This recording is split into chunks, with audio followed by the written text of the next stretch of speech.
un bac avec moins d'épreuves terminales mais avec des épreuves ponctuelles en cours d'année qui seraient intégrées dans Parcoursup. Voilà ce que propose Pierre Mathiot, chargé de réformer le bac pour 2021. Le lycée changera aussi, fini les séries, place au majeur/mineur. Jean-Michel Blanquer, ministre de l'Éducation nationale, annoncera mi-février 2018 les propositions qu'il veut garder. Dans quel sens le baccalauréat doit-il évoluer? Je propose de passer d'une situation où les résultats du baccalauréat ne comptent pas pour l'enseignement supérieur à une situation où environ 75% des résultats seraient intégrés dans Parcoursup. Cela suppose bien sûr des évolutions et des innovations organisationnelles. Dans le même temps, je rappelle que le bac est fondamentalement un diplôme de fin d'études secondaires. Il doit valider l'acquisition d'une culture commune et doit retrouver une valeur certificative. Quelle organisation du baccalauréat suggérez-vous? Je propose de le partager en deux parties d'importance différentes. Il y aurait d'abord des épreuves terminales qui compteraient pour 60% de l'obtention du diplôme. Celles-ci comprendraient les épreuves anticipées de français écrites et orales et 4 autres épreuves.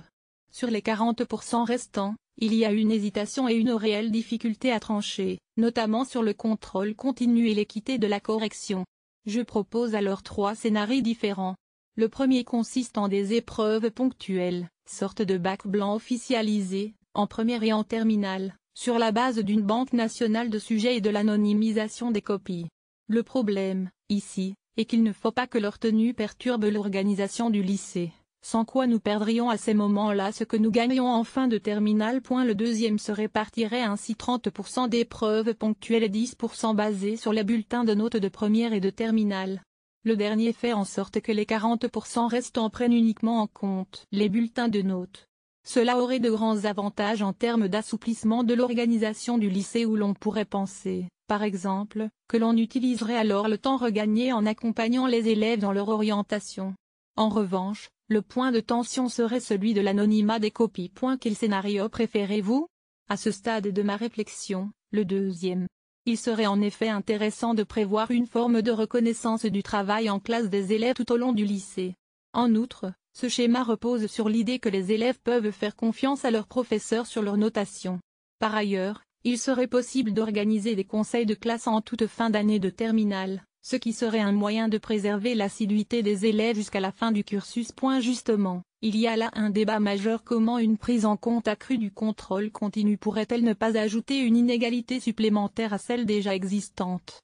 J'avoue être très partagé sur cette question. Au cours des auditions, nous avons souvent entendu que l'anonymat actuel était une fiction puisque le fait de venir de tel ou tel lycée était connu des établissements post-bac.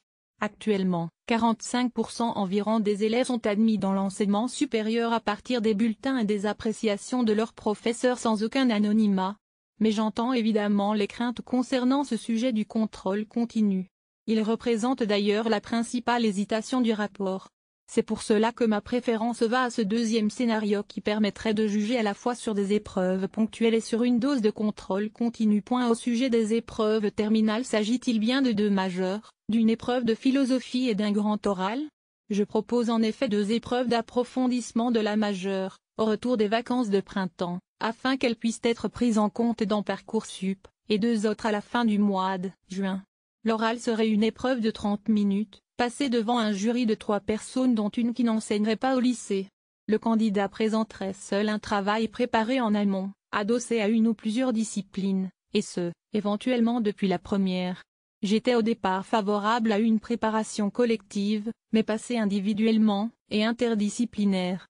C'est la solution que je recommande dans le rapport, mais rien n'empêche pas qu'il soit réalisé de manière individuelle et monodisciplinaire. La question de l'oral fait également ressurgir la problématique de l'inégalité des élèves à cette épreuve. Comment comptez-vous y remédier? L'oralité est une compétence extrêmement importante qu'il faut valoriser au lycée et je trouvais intéressant d'en faire un exercice ritualisé car le bac doit aussi être une sorte de rite de passage. À la condition, en effet, qu'il soit préparé, et pas uniquement sur le fond, également sur la forme, ce que devrait P.